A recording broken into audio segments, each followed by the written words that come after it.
paz do Senhor Jesus, meus irmãos em Cristo, te convido a se inscrever no meu canal e não deixe de dar aquele joinha para que assim o algoritmo do YouTube entenda que este conteúdo é de muita relevância.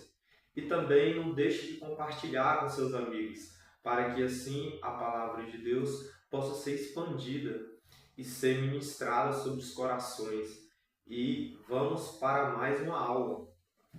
E vamos estudar a lição de número 9 da nossa revista da Escola Dominical, que traz como tema o caminho, a verdade e a vida. Esses três termos importantes nós iremos estudarmos do versículo 6 do capítulo 14 do Evangelho de João, que tem como base esses três termos da lição, que irá abordar esses aspectos sobre a obra redentora de Jesus Cristo.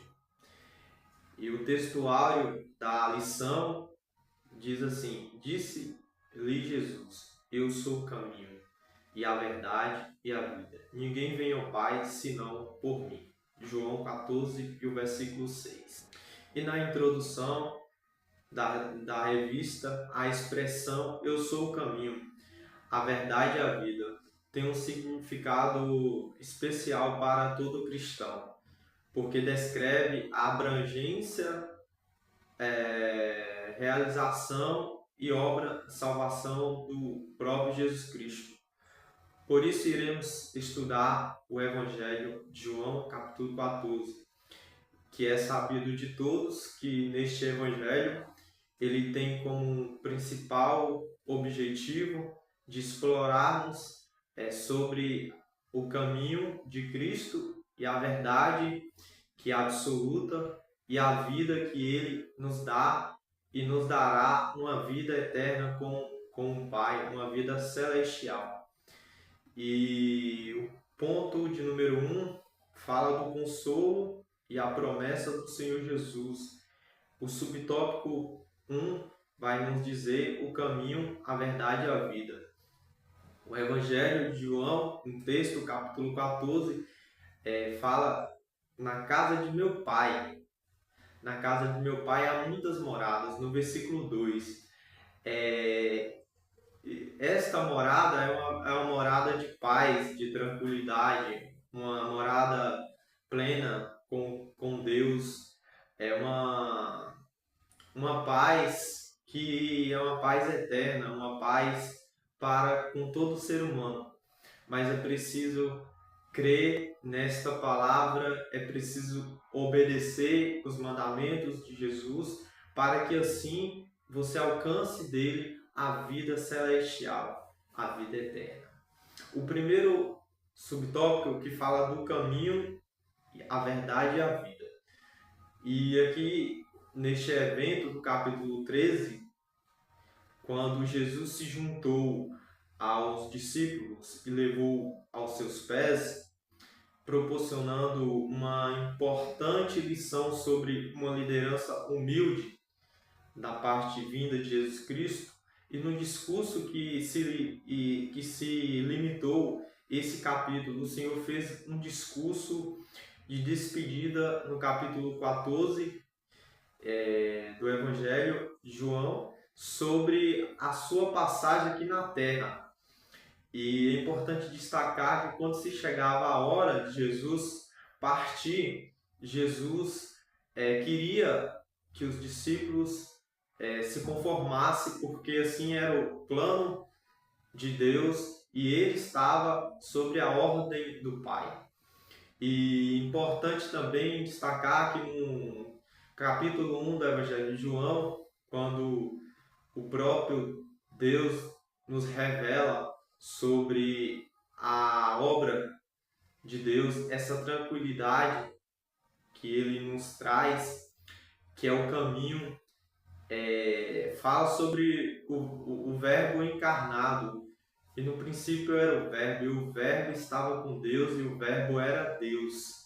E E nesse versículo aqui, ele nos proporciona uma tranquilidade para que assim a gente possamos seguirmos com a nossa convicção em Cristo e crendo, e assim nós teremos o nosso galardão.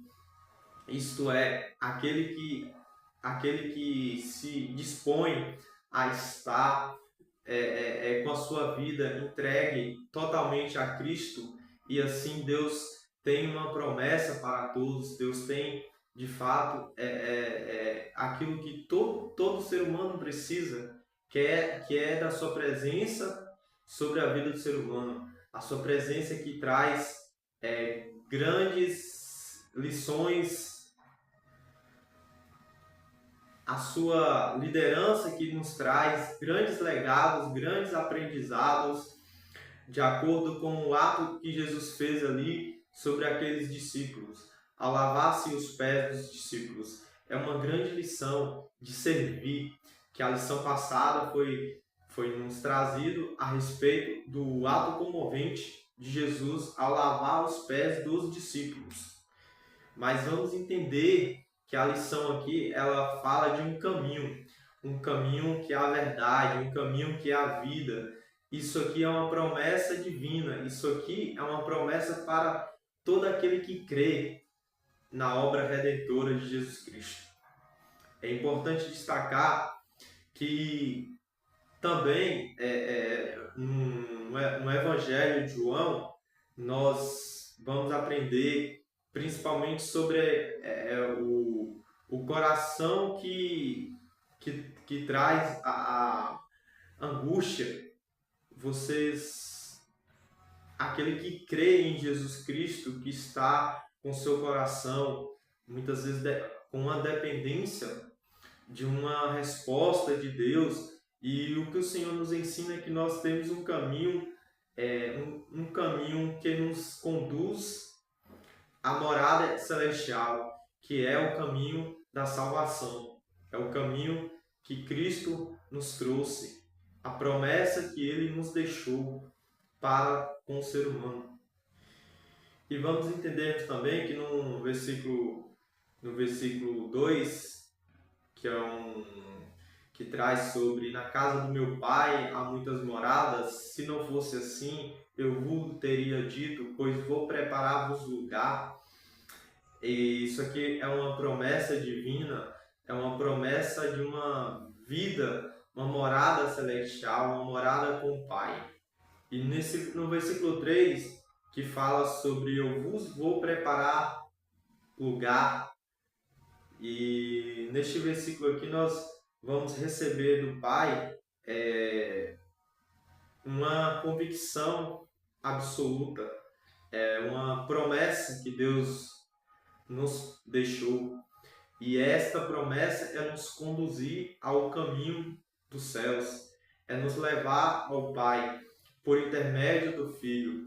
E Jesus Cristo, ele veio em forma de homem para mostrar para a humanidade que a salvação é por intermédio dele. A graça que nós recebemos foi por intermédio de Jesus Cristo, porque ele teve o plano divino, um plano de salvação para a humanidade.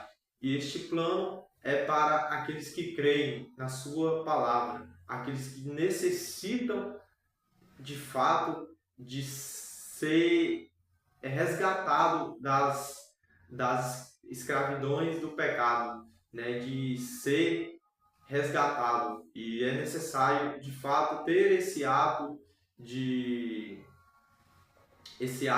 decisão. Essa decisão, ela está consigo, essa decisão de fato de nós queremos o melhor para as nossas vidas e desejar também para o próximo o melhor, que é o caminho de Jesus Cristo. Em João capítulo 10, o versículo 11, o versículo 14 e 28, o Senhor deixou uma ilustração no versículo 11: eu sou o bom pastor, e o bom pastor dará a sua vida pelas ovelhas.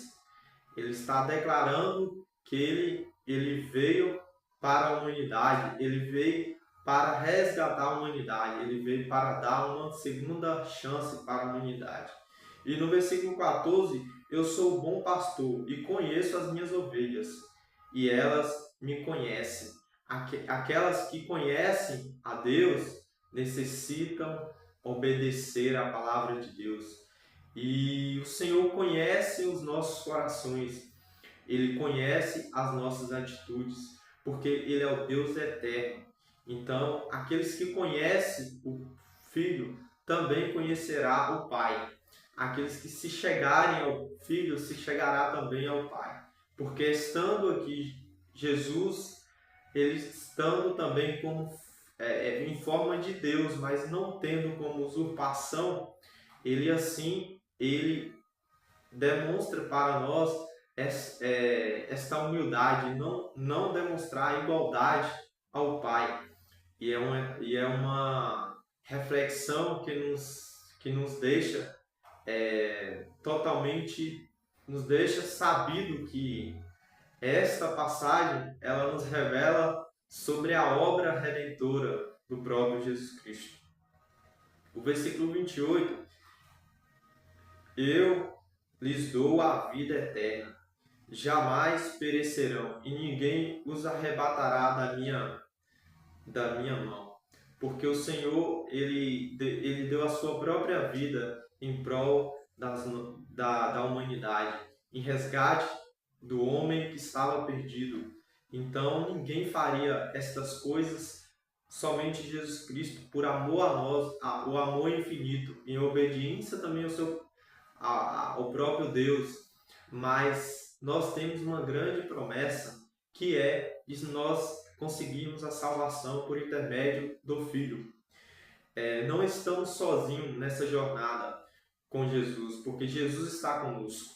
E aonde nós estivermos, se as nossas vidas estiverem pautadas para Deus, se a nossa vida for uma vida de comunhão com o Pai, assim Ele nos conhecendo, uma vez que Ele nos conhece, certamente o seu amor estará sobre as nossas vidas e a sua presença. Por isso que nós não estamos sozinhos, independente dos problemas, independente de quaisquer circunstâncias. Deus está conosco para nos conduzir no caminho eterno.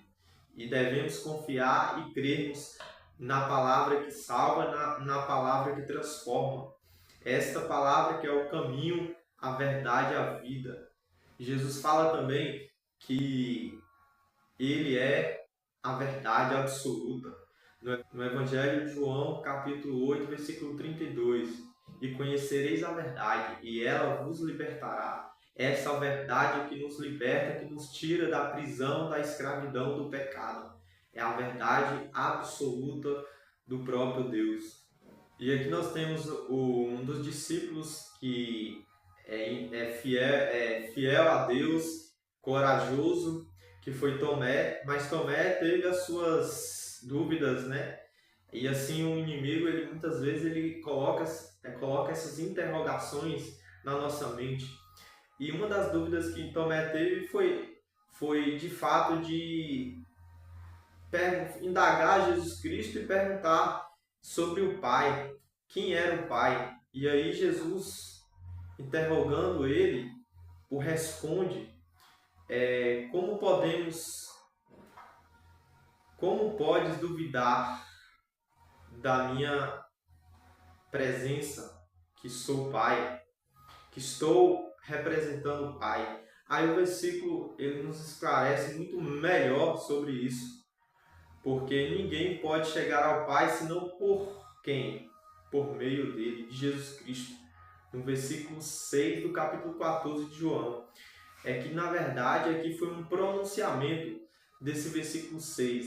O que o versículo 13, por exemplo, pronuncia sobre a verdade, a revelação de Jesus, que ele é o único meio de alcançar o Pai. É a verdade que o revela e representa, assim, a verdadeira vida de Deus. Então, Tomé estava ali com as suas dúvidas sobre Deus. Como podemos saber o caminho? Ele queria saber o caminho. E Jesus fala para ele: Por isso, Jesus esclareceu: eu sou o caminho, a verdade e a vida. Ninguém pode chegar ao Pai senão por mim. E nesse versículo ele esclarece e revela para o discípulo Tomé que ninguém pode chegar ao Pai senão por ele. E isto é uma verdade absoluta do texto.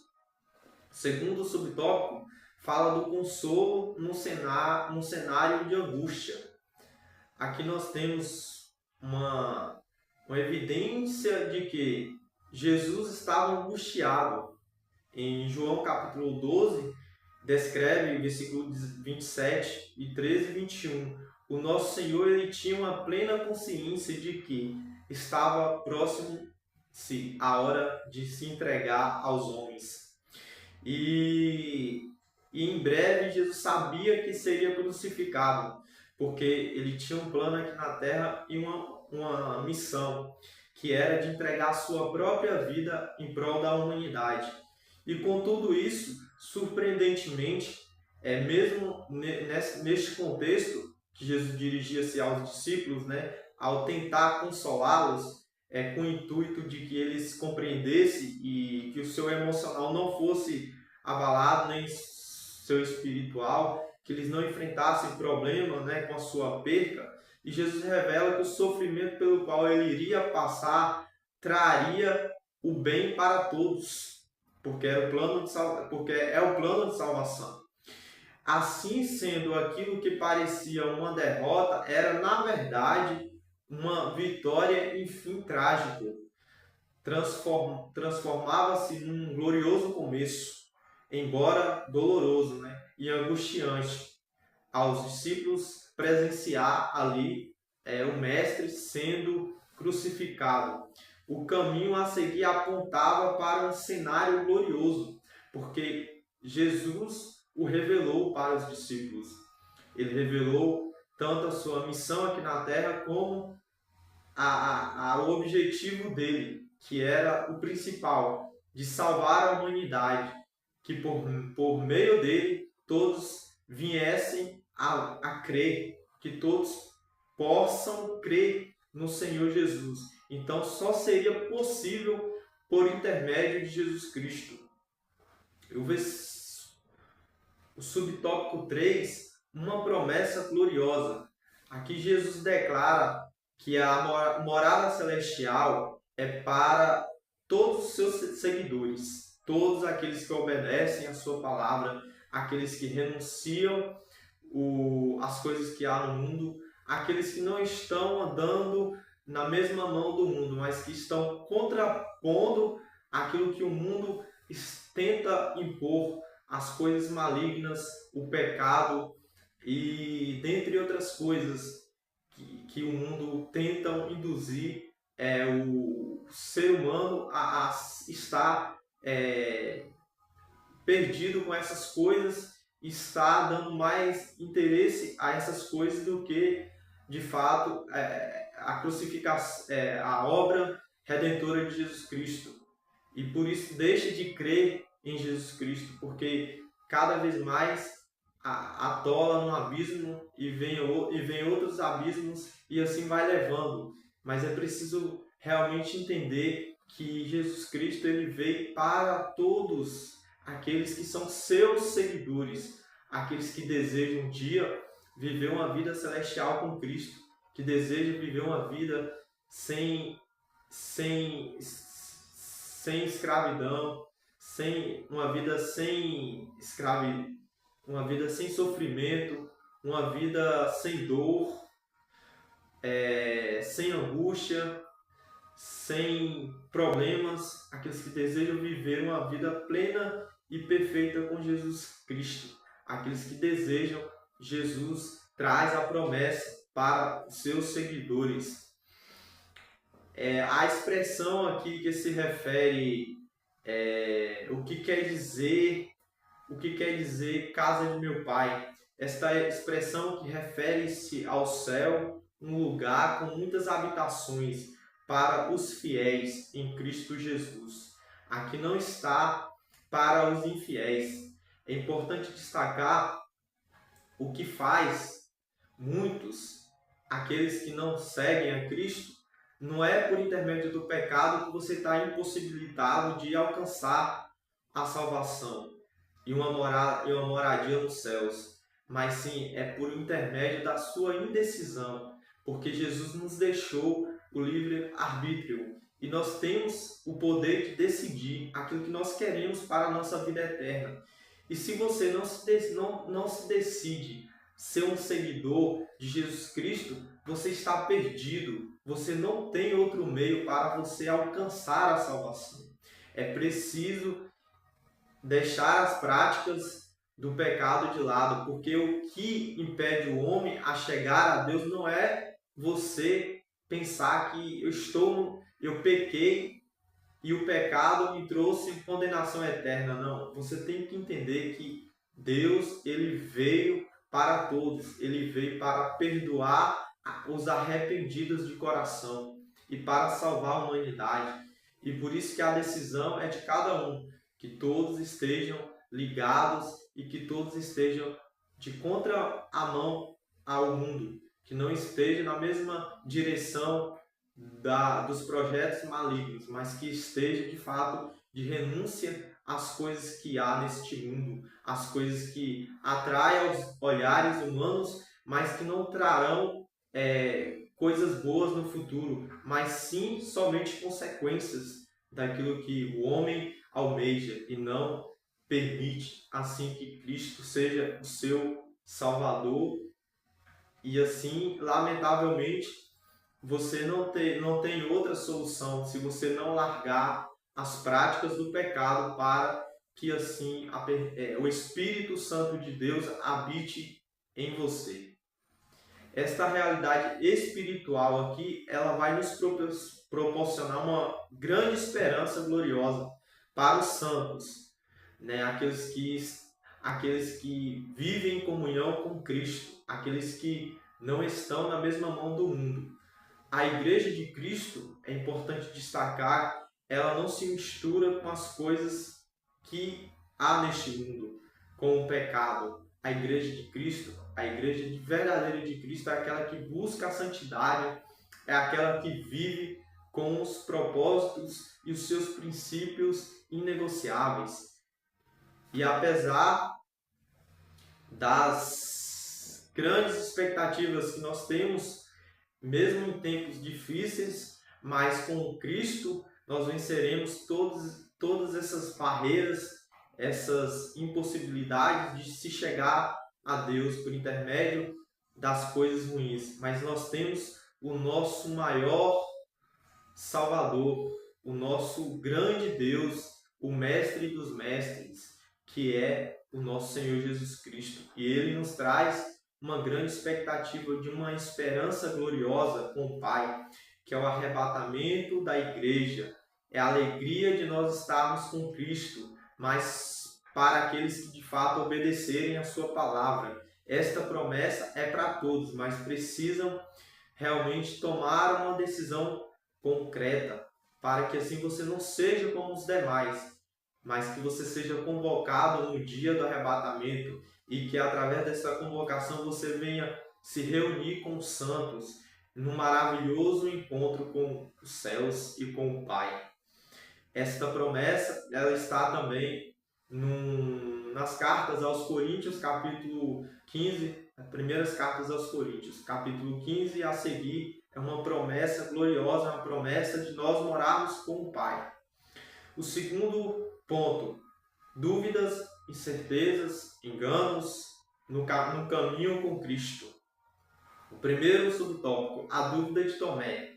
A dúvida de Tomé, ela traz incertezas e traz, de fato,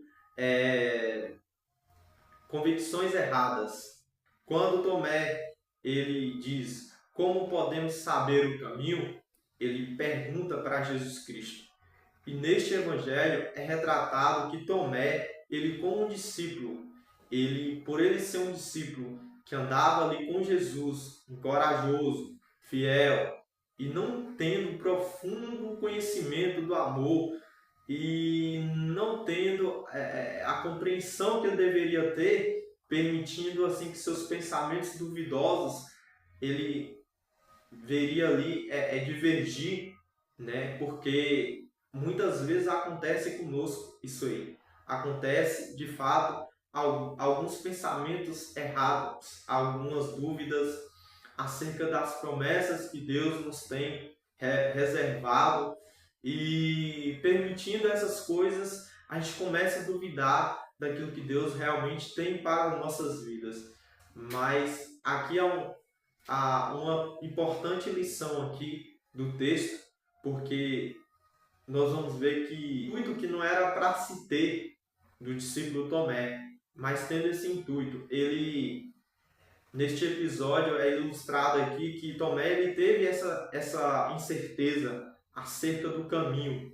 E aí Jesus fala que durante a nossa caminhada com Cristo não é incomum que surjam dúvidas, né? Essas dúvidas, se porventura elas vier, elas não são das promessas que Deus tem nos guardado, reservado para nós, mas sim das incertezas do mal. E o inimigo quer realmente que todos tenham essas incertezas, mas Deus nos deixou a certeza absoluta que Ele é o caminho.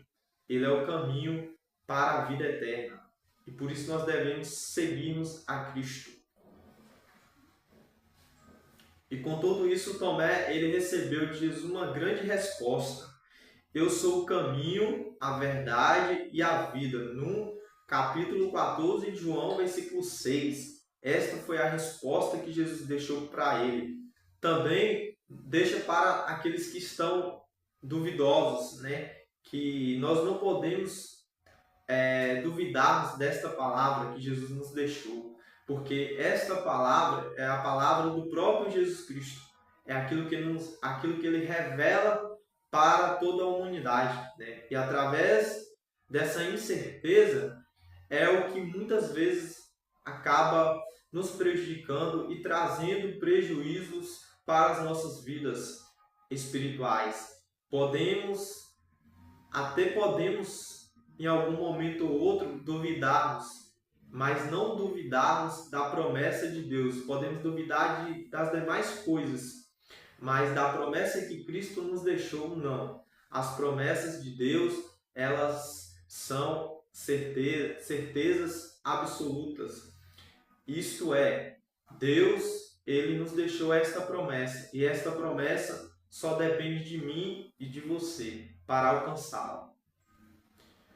Segundo subtópico, as incertezas de Pedro e Filipe.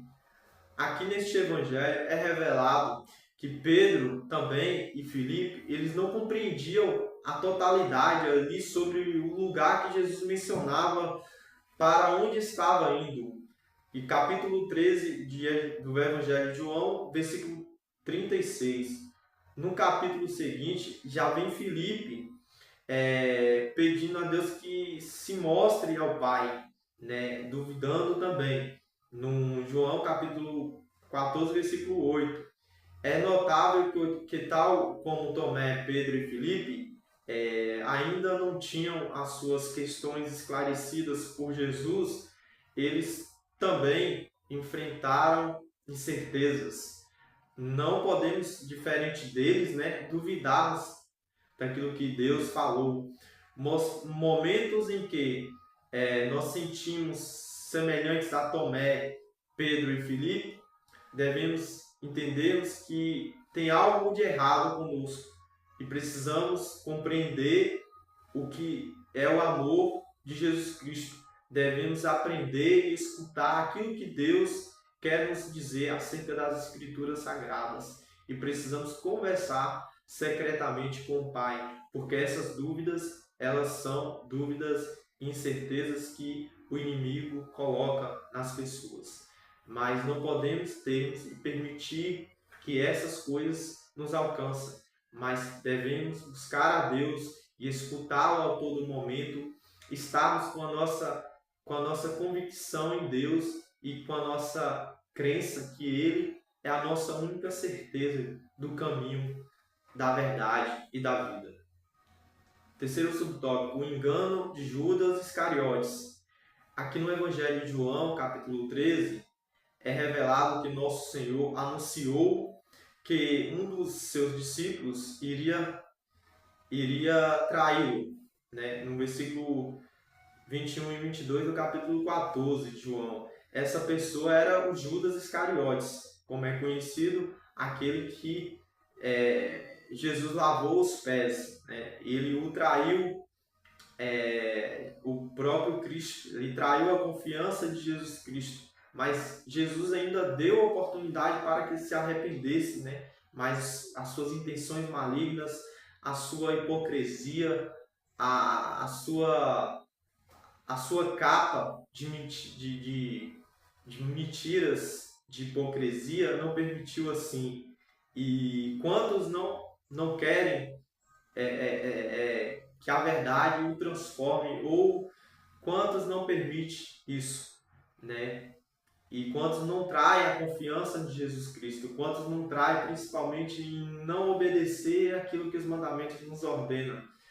E Jesus nos ensina que nós devemos obedecer às leis, porque é por intermédio das leis é que conhecemos o pecado. Paulo escreve nas suas cartas, né? Se não fossem as leis, assim não teria como o homem saber que ele estava errado e que as suas condutas não estariam de acordo com a palavra de Deus.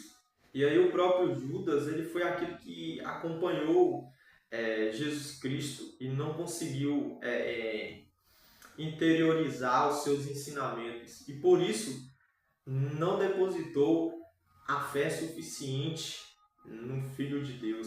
Assim sendo, traiu e vendeu por 30 moedas de prata. E a fé dele não foi o suficiente. E assim ele traiu a fé, ele traiu a confiança de Jesus Cristo. Ele traiu também a confiança de Deus. Porque, lamentavelmente, Judas ele não conhecia Jesus Cristo como Salvador e Redentor da humanidade pecadora. Lamentavelmente, não foi esta visão de Judas, ela foi uma visão totalmente errada. Uma visão do Messias que restringia-se às questões sociais e políticas para libertar Israel da opressão romana. E a visão do Messias que restringia-se às questões sociais e políticas para libertar Israel da opressão romana, porque o povo vivia ali naquela opressão e naquela tensão, né? Porque ali predominava, os inimigos predominavam e a todo momento queria atingir Israel, porque Israel é uma promessa de Deus, é um povo, é uma nação escolhida por Deus. E a todo momento os inimigos ao redor queriam destruir com Israel. Mas assim, Jesus não estava realmente tratando basicamente destas coisas, portanto, por meio de Judas, aprendemos a importância de não confundir as nossas prioridades enquanto seguimos a nossa jornada com Cristo. Enquanto nós seguimos a nossa jornada com Cristo, nós devemos buscar a nossa prioridade, né? Que é buscar a sua salvação. O engano de Judas que ele trouxe foi a sua fé insuficiente, o fato de ele não conhecer o próprio Cristo, ele não permitir que Jesus Cristo o transformasse, seu caráter. Ele deu lugar mais às coisas malignas, não por falta de oportunidades, mas sim porque ele não tinha as suas intuições legais, e sim ele tinha totalmente incertezas do inimigo e dúvidas acerca da obra redentora de Jesus Cristo. Terceiro ponto, o caminho, verdade e a vida. Eu sou o caminho. Como analisamos nas lições anteriores, a expressão eu sou o caminho apresenta um título que revela a natureza divina. E vamos entendermos que esta questão ela está ligada ao caminho. Eu sou o caminho. Jesus está declarando que ele é o acesso singular e exclusivo e único ao Pai. Portanto, não é possível conhecer a Deus se não primeiro tiver comunhão com Jesus Cristo. Jesus Cristo não pode ficar de fora da sua vida. Jesus Cristo tem que ser a sua prioridade. E você precisa, de fato, obter esta comunhão para que assim você alcance também a presença do Pai. O pronome eu, nesse contexto aqui, presente na expressão no Evangelho de João, indica que não somos salvos por princípios ou forças espirituais, mas sim por pessoas chamadas Jesus Cristo, que ilumina aqueles que encontram nas trevas. E de fato, foi o que diz lá o médico Lucas, capítulo 1, versículo 79. E por meio da sua obra redentora no Calvário, foi aberto um novo e vivo caminho para nos guiar até Deus, segundo escreveu lá os Hebreus, capítulo 10, versículo 19 e 21. Ele é o único mediador entre os homens. Quem? Segundo escreveu Paulo aos Timóteos, capítulo 2, versículo 5, de próprio Jesus Cristo. Ele é o único mediador entre os homens. Não há outro meio, não há outro caminho, se não for por intermédio de Jesus Cristo. Eu sou a verdade. Essa verdade, ela é uma verdade absoluta, é uma fração da verdade, mas sim de toda a verdade em si mesma, que se revela a todos nós por intermédio da obra redentora de Jesus Cristo. E de forma clara, o Evangelho de João, ele realça que a verdade suprema se revelou através da encarnação do Senhor Jesus Cristo. Assim sendo, a verdade absoluta, imutável e incondicional, é encontrado plenamente aqui a expressão em Cristo. Portanto, Jesus personifica a verdade que os seres humanos necessitam conhecer. Que verdade é essa?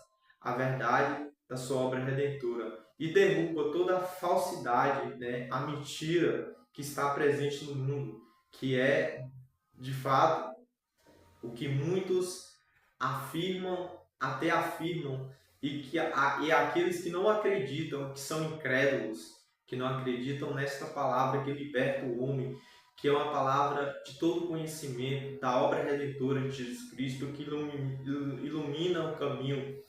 E acerca de Jesus Cristo nós chegaremos ao Pai.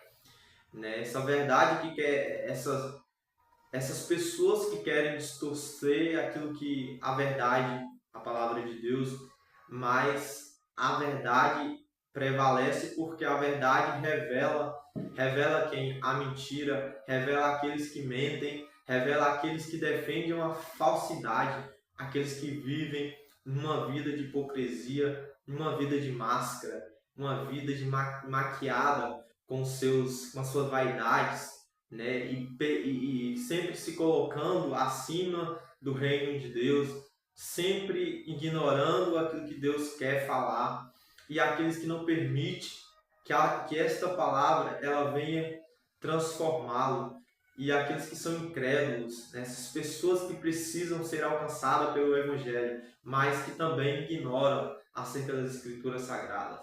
E esta palavra ela é a verdade absoluta para a comunidade. É uma verdade que nos revelou toda a obra de Deus, toda a obra redentora para o ser humano. O terceiro subtópico, eu sou a vida, é mencionada a respeito aqui da existência física ou um sopro vital, de que a vida contrapõe a morte espiritual por meio da vida eterna concedida por Jesus. Refere-se à verdade a espiritual obtida pela obra redentora e realizada no Calvário. Segundo escreveu João, capítulo 19, versículo 30. Esta realidade espiritual ocorre porque nosso Senhor, ele possui vida em si mesmo. É uma vida que é eterna, uma vida que não tem a sua morte espiritual, que não tem a sua validade, mas sim uma vida para todos aqueles que creem nesta obra redentora. Ele é tanto a fonte, como ele também é o doador da vida eterna para a humanidade. E segundo escreveu João, capítulo 3, versículo 16. E a revelação está aqui no capítulo 3, versículo 16. Jesus, ele se revela para Nicodemos. Ele fala sobre um novo nascimento, que é necessário que o homem alcance um novo nascimento para que se faça parte de Jesus Cristo, para que tenha esta oportunidade de ser alcançado pela a sua presença. E é por isso que toda a humanidade precisa de fato saber disso, saber que para se fazer parte com Deus, você tem que largar os seus atos pecaminosos, as suas atitudes erradas e vir para os pés de Jesus Cristo, buscar a presença de Deus e ser alcançado por esta presença. Reconhecer Jesus Cristo é um caminho, é o primeiro caminho que nós devemos reconhecer. E a verdade e a vida que nos oferece de uma oportunidade tão esclarecida de nossas incertezas e dúvidas. E o Senhor Jesus, ele é o caminho, ele é a verdade, ele é a vida. E ele nos proporciona um consolo. Ele, nos momentos difíceis, ele está ao nosso lado. E para que nós experimentemos essa verdadeira liberdade de estarmos conciliados em comunhão contínua com Jesus Cristo, é necessário nós reconhecermos a sua obra redentora no Calvário. E é preciso entendermos que só há o caminho através dele. É somente através de Jesus Cristo, porque ele é o mediador entre os homens.